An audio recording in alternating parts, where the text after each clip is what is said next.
বাড়ন্ত শিশুর পুষ্টির চাহিদা মেটাতে অভিভাবকদের একটু বাড়তি খেয়াল রাখতেই হয়। তবে শিশুর বৃদ্ধির সময় অভিভাবক হিসেবে যে কোনো কিছু নিয়ে ভাবনায় পড়লে ডাক্তারের সঙ্গে আলাপ করে নেওয়া অনেক ভালো। কারণ শিশুদের এমন কিছু সমস্যা হতে পারে যা নির্দিষ্ট বয়সের পর আর সমাধান করা সম্ভব হয় না। উচ্চতার ব্যাপারটাও তাই। কোনো ঘাটতির কারণে যদি উচ্চতা না বাড়ে, তাহলে একটি নির্দিষ্ট বয়সের পর সেই ঘাটতি পূরণ করা হলেও উচ্চতা আর বাড়ে না।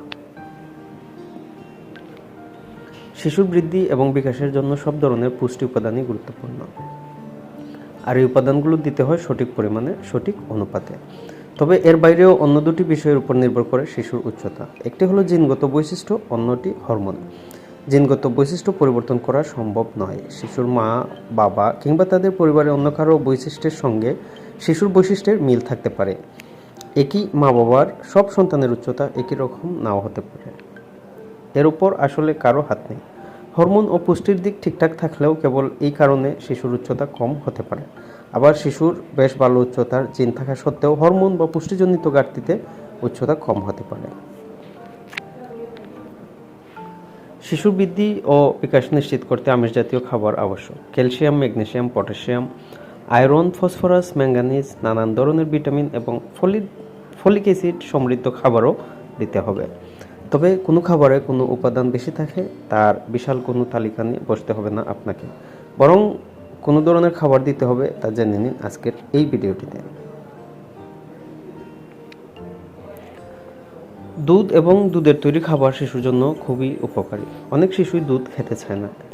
এমন ক্ষেত্রে জোরাজুরি করে দুধ খাইয়ে দুধের প্রতি তার অনীহা বাড়ানোর কোনো প্রয়োজন নেই। শিশুকে বরং দুধের তৈরি মজাদার খাবার দিন। পনির, দই এবং নানা রকম মিষ্টান্ন তৈরি করে দিতে পারেন। এক গ্লাস দুধ না খেলেও সেইটুকু দুধের তৈরি পায়েস খেতে অনেক শিশুই আপত্তি করবে না। মাছ ও মাংস দুটি শিশুর প্রয়োজন। মাছে রয়েছে ওমেগা 3 ফ্যাটি অ্যাসিড। ডিম ও ডাল দিতে হবে। প্রচুর শাকসবজি খেতে দিন। সবজি রান্না খেতে না চাইলে সবজি নুডলস করে দিন। সবজির পাকোড়া, সবজির কাটলেট, সবজির বার্গার, সবজির স্যান্ডউইচ অনেক কিছুই বানিয়ে দিতে পারেন। তবে মনে রাখতে হবে, অনেক পানি দিয়ে সবজি সেদ্ধ করে পানিটা ফেলে দিলে প্রচুর পুষ্টি উপাদান হারিয়ে যাবে। তাছাড়া সবজি রান্না বা সেদ্ধ করার সময় দেখে না দিলেও অনেক পুষ্টি উপাদান বাষ্পের সঙ্গে উড়ে যায়। সবজি খাওয়ার সময় কিংবা সবজি খাওয়ার পরে টক ফল খাওয়া ভালো, কারণ সবজির মধ্যে থাকা আয়রন মানবদেহের কাজে আসার জন্য ভিটামিন সি প্রয়োজন। তবে আচার কিন্তু ভিটামিন সির উৎস নয়, কারণ তাপে ভিটামিন সি নষ্ট হয়ে যায়।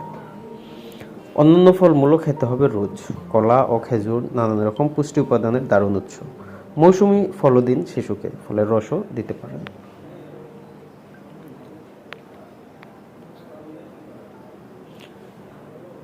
শিশুর উচ্চতা বৃদ্ধিতে আরও যা করতে হবে। শিশুকে দৌড়ঝাঁপ এবং হুটোপুটি করতে দিন। সারাদিন ডিজিটাল ডিভাইস নিয়ে বসে থাকতে দেবেন না। প্রয়োজনে নিজেই ওর সঙ্গে দৌড়ঝাঁপ করুন বা খেলুন। এভাবে শিশুর শরীরচর্চা হবে। সাইকেল চালানো দারুণ ব্যায়াম। রোদে যেতে উৎসাহ দিন, যাতে পর্যাপ্ত ভিটামিন ডি পায় শিশু। খাবারের ক্যালসিয়াম দেহের কাজে লাগার জন্য কিন্তু ভিটামিন ডি আবশ্যক।